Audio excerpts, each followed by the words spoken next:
and welcome back to the Graham Sibbald Podcast. My name is Jorja McAndrew and I will be the host of today's episode. As always on the Graham Sibbald Podcast, we like to chat about a specific issue. So today we're joined by another member of the Graham Sibbald team to talk about energy performance certificates, otherwise known as an EPC. So sit back, relax and enjoy this week's very interesting episode of the Graham Sibbald Podcast. Welcome back to the Graham Sibbald Podcast. We are joined once again today by Daniel Little, who's a director and building surveyor at Graham Sibbald, based within the firm's Kilmarnock office. Good afternoon, Daniel. How are you today? I'm good, thank you. How are you? I'm really good. Yeah, I can't complain. So I think what we usually do on the GNS podcast is we start and introduce yourself and a little bit about your role within Graham Sibbald. Yeah, okay. Well, just to provide a little bit of background on today's podcast, I'm here to introduce our listeners to the exciting world of energy performance certificates, or EPCs, to give them their more kind of common household name, and also just to touch on some of the more salient discussion points of what EPCs are and when they're required normally. So again, just to give a little bit of background on my experience, as you mentioned, I'm based in our Kilmarnock office and I joined Graham Sibbald back in 2016. My primary role within the business is as a director within our West of Scotland Building Surveying team, and that generally involves providing the normal range of services you would expect of a building surveyor, such as building surveys, DLAPs, contract administration and so on. But I am, however, for my sins, responsible for managing the EPC team, which is based in central Scotland. I am, of course, myself a qualified non-domestic energy performance assessor, and I have 10 years of experience of EPCs and all things related. So my qualifications allow me to undertake non-domestic EPCs, SBEM building regs, compliance, Section 63 action plans, and display energy certificates. So I'd like to think by now I'm suitably qualified to give a little bit of advice on this. That's great, thank you. So I think obviously we're doing on EPCs. I think the first question has got to be, could you please tell us what an energy performance certificate is and what experience do Graham and Sibbald have within the provision of these? Okay, well, to give the background of what an EPC is, well, firstly, it's probably quite important to understand why they were created and what the intention of EPCs was in the first place. So EPCs were first introduced in the UK back in 2007, with Scotland catching up about a year later. And these were a result of the EU directive on energy performance of buildings, which was the European Union's drive to generally improve the overall energy performance of buildings and reduce carbon emissions. Now, this directive in turn, that was started as a result of the Kyoto Treaty, which was back in 1997. And this is where the world's governments recognised that there's the need to start acknowledging climate change and react to the increasing levels of pollution. So EPCs essentially were created as a means of establishing a building's energy efficiency by using a standard form of assessment, essentially to grade the performance of a building. Now, this is done by using a scale grading system from A to G, with A obviously being the most efficient and G being inefficient. So the scale rating is based on anticipated carbon dioxide emissions from a building, and that's based on kilograms of carbon dioxide per metre squared per year. So the more carbon emissions that's anticipated, therefore the worse the EPC rating will be. So hence the purpose of an EPC essentially is to help people appreciate what the likely carbon output of a particular building is over the course of the year.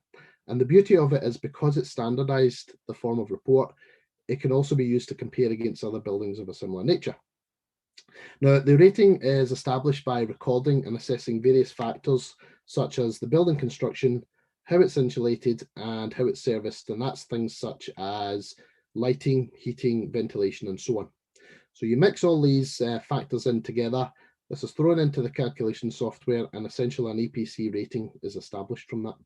So the EPC is a brief report that details the outcome of the calculations in the form of a single page certificate. And the certificate itself shows a coloured graph and the building rating, and it's quite similar to what you would see on the likes of your typical household goods such as fridges and televisions as well. So the EPC report is presented in a standard format, and it does vary between England and Scotland very slightly, but it's a similar layout. And the report will come with a set of recommendations which are generated from the calculation, and these are aimed at trying to highlight what improvements you can make to the property. But what I would say is that the recommendations are what they say they are, is recommendations only. And whilst there's no legal requirement to undertake them, by considering implementing the works, you can actually improve the building efficiency and reduce your overall utility bills over time. So now that we know what an EPC is, when is an EPC required? So there are a few triggers. So the three main triggers of when an EPC is required is where the building is being sold or let, during the design and the building warrant process of a new build construction, and also any buildings which are, the three triggers are accessed by the public, they provide public services, and it's over 250 metres squared in floor area. So there are other factors, but those are the three main factors to consider. So these requirements, are there any exemptions? Yeah, of course, there's a few exemptions there as well. So any standalone buildings which are less than 50 metres squared in floor area, any temporary buildings which have planned lifespan of 2 years or less, any buildings which have a low energy demand, and that would be things such as non-residential agricultural buildings or workshops, and any buildings which have been sold for the purpose of demolition. And obviously you said, there's a lot of reasons why EPCs are required. What will happen if you don't get one? Well, ultimately the world won't end, but what could happen is you could be fined by the authorities up to about £5,000. And you'll still be required to do the EPC anyway, so it's probably not worth the risk in not doing it. Also, if you are actively marketing the property without referencing the EPC rating on any adverts, you can be fined a minimum of £500 in each instance. So as you can imagine, that this quickly adds up if you have various adverts marketing a property without an EPC rating. In terms of G&S, what experience does Graham Sibbald have when preparing EPCs? So to be able to prepare an EPC, you need to be suitably trained and a member of an approved accreditation company. Now, we currently have 5 non-domestic energy assessors within the business, which is just about to turn to 6 as of next month. And we are all accredited with Sterling accreditation. In addition, all of our residential surveyors are also qualified to prepare the domestic style EPCs as part of the home report package. Throughout the business, our EPC assessors have a wide range of personal experience, which we would probably estimate to be roughly 30 years experience between all of our assessors.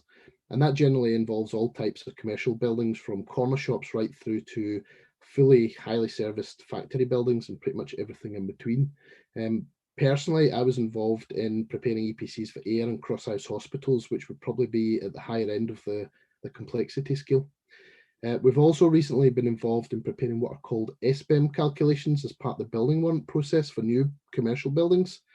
Normally what you try and do is you check the compliance of the different elements of the building, and we've actually had a few of these recently where we've managed to achieve a carbon neutral rating on the EPC finally. You mentioned different complexities. Is there a difference between an EPC for a residential property compared to a commercial one? There is indeed, yes. So the EPC process of assessing and calculating a commercial and a residential EPC is just totally different. So the survey data required during the inspection and the calculation of a domestic EPC is much more simplified. In fact, the procedure is called the Simplified Assessment Procedure, or SAP calculation method. Now, without oversimplifying the process, essentially it's predetermined pull-down menus on the software to calculate the EPC rating. Now, alternatively, the commercial assessment procedure uses software engine called SBEM, and this is much more complicated and requires input of different areas and zones, and then applying different types of construction and services to each individual zone. So as you can appreciate, in a large commercial building, this involves a lot more calculation in terms of floor areas, wall areas, and assessment of very complicated services installations. And this is ultimately reflected in the fees attributable to the both types of EPCs. Another difference as well between residential and commercial is the numbered rating system. This is inverted on residential EPCs, or vice versa, depending on how you want to look at it. So it is difficult to make a direct comparison between the two. For instance, a commercial EPC and A band EPC will have a rating between 0 and 20, whereas on a residential EPC, an A banding equates to an EPC rating of 92 plus. So you can see why it's quite easy to confuse the two systems. And finally, probably the biggest difference that would impact building owners is the minimum energy efficiency standards, or MEES, which will become applicable to residential private landlords over the next few years. Now, there has been a few delays because of the COVID pandemic. But the latest legislation is that as of the 1st of April 2022, any domestic dwellings that are a D rating or worse will not be able to be let by a private landlord. But we'll wait and see how that kind of rolls out. And obviously, Graham Sibbald has his Manchester office, and not to bring up a tenuous topic, but does the process differ between Scotland and England, and can the team assist with this? The answers to both of them are yes. So again, just to complicate matters as EPCs like to do, commercial EPCs between England and Scotland are also inverted and opposite. So again, it is very difficult to provide a direct comparison between two EPCs of an exactly same building north and south of the border. It should also be noted that EPCs can only be undertaken by assessors who are accredited within their areas as such. So if you're qualified to prepare EPCs in Scotland, you're not necessarily qualified to provide them in England, as this is a separate process qualification. But thankfully, we do have non-domestic assessors in-house who can prepare EPCs both north and south of the border. So yes, we'd be delighted to help anybody who requires that type of assistance. And probably the question we've all been waiting for, how much does an EPC typically cost? Well, this can vary quite significantly, so there's not really one rule of thumb that applies to all. Ultimately, it's similar to the process of any type of survey and inspection, whereby the larger the building, the more complicated the construction and services, the longer it'll take to inspect and complete the calculation. So the fees, therefore, can vary significantly depending on the individual circumstances of the survey and the complexity of the building. But for a little bit of guidance for the listeners, typically a residential EPC can cost anything between £50 and £150, and a commercial EPC similarly can vary anything between £200 up to a couple of £1,000 in the more complex and extensive sized buildings. For anyone listening, where could they find out more? So if anyone's looking for more information, we have information on our website, and we've just uploaded some frequently asked question sheets on our energy performance certificates section, which is at www.g-s.co.uk.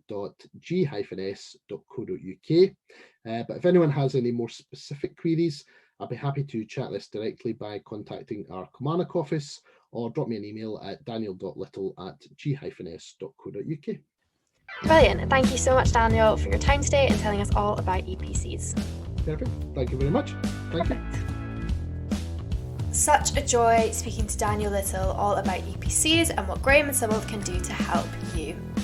If you enjoyed this week's episode, well, feel free to go check out other Graham Sibbald podcast episodes on our YouTube channel, and you can also visit our website for any more information should you need it at www.g-s.co.uk.